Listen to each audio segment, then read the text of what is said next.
Hey, hi, it's Tamara with Just a Word, and I'm here today to talk to you about it's the education system, stupid.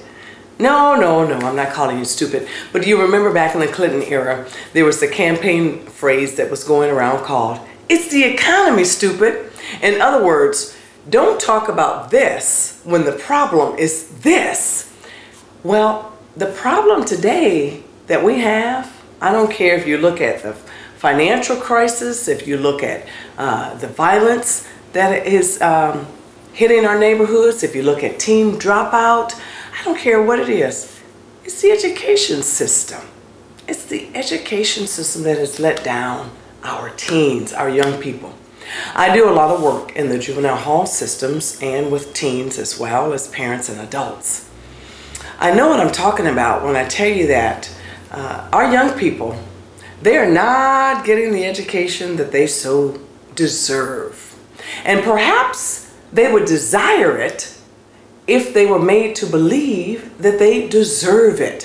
When I was coming up a few years ago, when I was a young teen, you know what? There was a respect and there was a recognition for the teaching industry.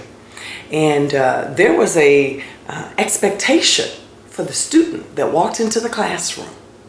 Today, when I walk into the classrooms or when I talk to young teens, for the most part, I do not see the respect and the recognition of teachers, and I do not see the expectation of the students to want to learn. Now, it's a complicated problem. I'm not here to lay blame on any side. I'm saying that all sides have a responsibility, because our young people are more than just a campaign slogan. Our young people are more than just objects to be babysat by teachers. Our young people are more than just our future. They are their own destiny. You know, we talk about our future. What about their future? What about their destiny? What about their dreams? Will the real adults please stand up? We have Congress people that are fighting for education, supposedly. We even have our president fighting for education, supposedly.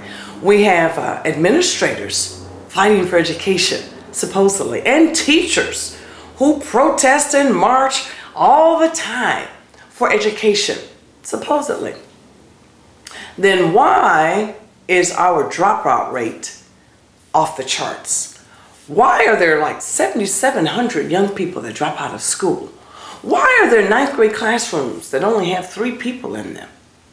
Why is there no more gym that you have to be required to dress so that you can learn to work out?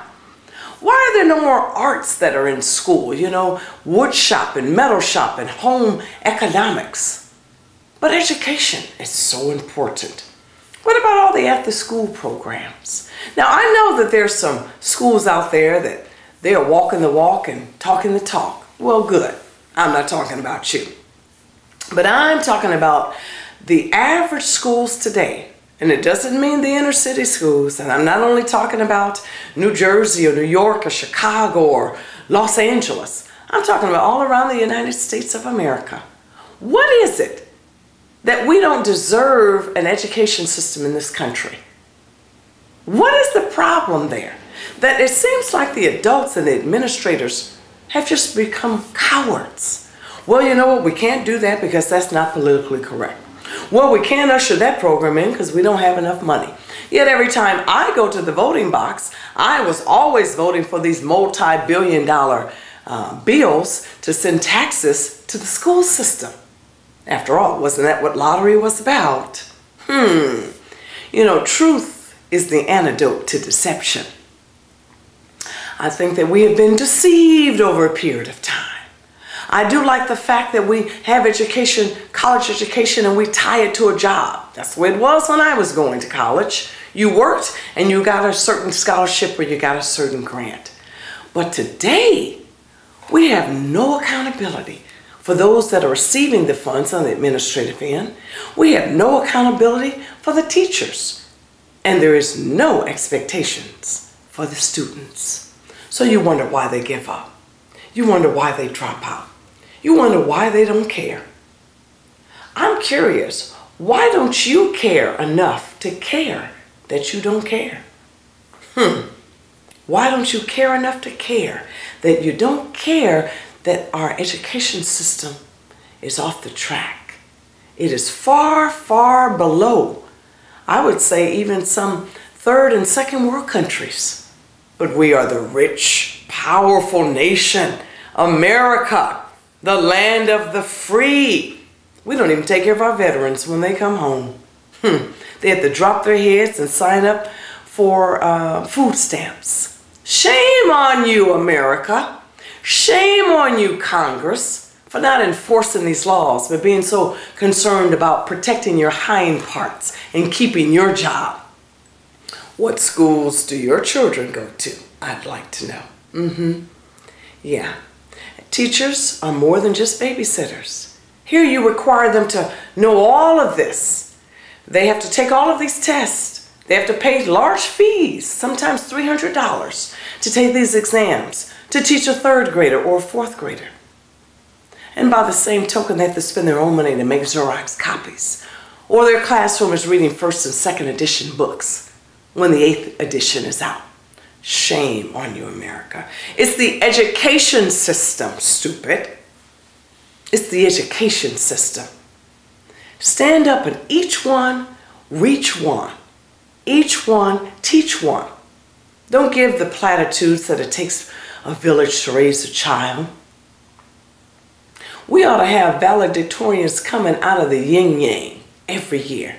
We ought to be busting through to become a PhD or master's student, not a rap star or a football player. Nothing's wrong with rap music. Nothing's wrong with sports. But the combination of those that are taking master's degrees and PhDs far, far, far short of those that are going into rap music, basketball, and football, or those that are just plain old dropping out. It's the education system, stupid. And now we've got a double barrel pill. It's the economy and the education system. You got to get it together, country. You have to get it together. This is the United States of America. You have to go in and bring creativity into the classroom. Bring teachers that are creative. Not just that you have your credential, but how innovative and creative are you? Bring lesson plans that are creative. Bring back the wood shop and the metal shop. Not everybody's going to college. Bring back the trade schools. Lift those up, will you? You know, Henry Ford, the automobile pioneer, he said, if you think you're right, you're right. And if you think you're wrong, you're right. Doesn't matter what you think, you're right. Zig Ziglar said, if you talk to them, if you see them the way you treat them, then they might become, well, I messed that up. Forget Zig Ziglar. I love that quote, and, you know, I just can't seem to always get it together. But the way you see them is the way you treat them. And the way you treat them most often is the way that they become. We need to treat young people like they're brilliant. We need to treat them as though there is brilliance beyond danger. We need to invest in the education system, stupid. Well, that's all of my time. I thank you for your time. I'll see you next time on Just a Word.